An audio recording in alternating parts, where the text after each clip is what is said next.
Hey everyone, welcome to this episode of Draw with Pixar. My name's Scott Morse. I'm a story artist at Pixar, where I've had the opportunity of working on a lot of really fun movies with my friends, like Ratatouille, WALL-E, some of the Cars projects, and the upcoming movie Soul. Today, I thought we could draw one of my old buddies, Mater. I've got a soft spot for old trucks. I even built the one I'm sitting in with my dad. Now, what I really love about old trucks are the really cool pieces of geometry that make them what they are. Their fenders, their headlights, their tailgates, all the little bits that we're going to celebrate about our old buddy Mater when we make him come alive today. We're just going to use a regular number 2 pencil and some paper we can probably steal off our printer. And we're going to remember all the bits about our old buddy that we really, really like. Mater's an existing character, so there's a lot to work with. Now, we're going to work rough, okay? We're going to work rough because we're going to lay another piece of paper over the top of this when we're done and find all of our details again and subtract out the lines that we don't like from our rough. So we're just going to stack shapes. We're going to stack boxes, squares, rectangles, circles, triangles, and we're going to build out Mater's geometry so that he has a little bit of a sense of depth and volume as we work. And remember, working rough allows us to make mistakes. It allows us to find the lines we like, and we do this with the satisfaction of knowing we're going to do another drawing over the top of this, and we can lose those lines that we don't like. Now remember to really think about all the details about Mater that we know and love. Things like his air filter, things like where his wheel wells land, give us kind of landmarks on his body to place other things, like his windows, the slant of his cab, where his little lights might go. Kind of finding the center line of where his geometry might be so that we can land his big goofy smile and know where to put his buck teeth. Now with Mater, it's tricky. A lot of people only give him 2 buck teeth, but if you really look at him in the movies, he's got 3 that typically show up. There's kind of 2 bigger ones and that little one that kind of tucks back behind.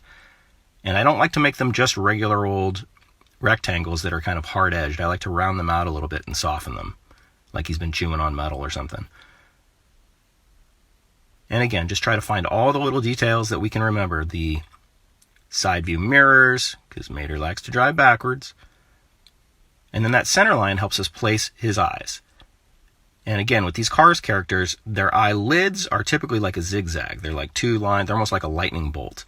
And that middle kind of hitch in that lightning bolt kind of gives us a sense of where the center of the windshield might be and where those eyes might land. We want to make those eyes nice and dark because that's where the life of these characters really kind of come out. And we're just going to continue to kind of refine and tighten up a lot of those little details. Kind of the shadows inside of his hood, a little bit of that geometry. I like to think about where a light source might be in a world when I'm drawing my characters so that I kind of can understand how shadows might fall on them. And I don't always draw that light bulb up in the corner, but I try to think about it. Now we're going to go back and we're going to lay another piece of paper over our rough, and we're going to continue to think about all the details on Mater that make Mater Mater. And we're going to try to refine our drawing. And this is the step where instead of using an eraser, what we're going to do is we're going to use our rough drawing as reference. And you can probably see the light, faint image of your lines from your rough underneath this new blank piece of paper. And now we can do tighter, cleaner, more deliberate lines over the top. We can really kind of love on this drawing a little bit more. I don't like to think about this as tracing. I like to think about this as a new drawing that's using the reference of my rough underneath. That's just kind of like a blueprint. It's like a guide for me to find a better drawing over the top. And working this way, you can always go back to that rough and do a new, tighter drawing over the top until you find all of the bits of a new drawing that you really, really do like and appreciate and want to celebrate and show other people. So this new drawing, it really is your chance to kind of go in and play with those details. You know, think about the headlight that's missing on Mater. All these little things help tell a story about your character. So now you can really start thinking about all of those little bits, how the engine block might actually look, the curve of how a shadow might fall. And you can experiment with your pencil and try to find different ways of shading, like cross-hatching, things like that. Think about where his tongue might land, kind of the darkness of his mouth. And you can kind of get rid of the front end of that box and really think about like where his bumper might land, you know?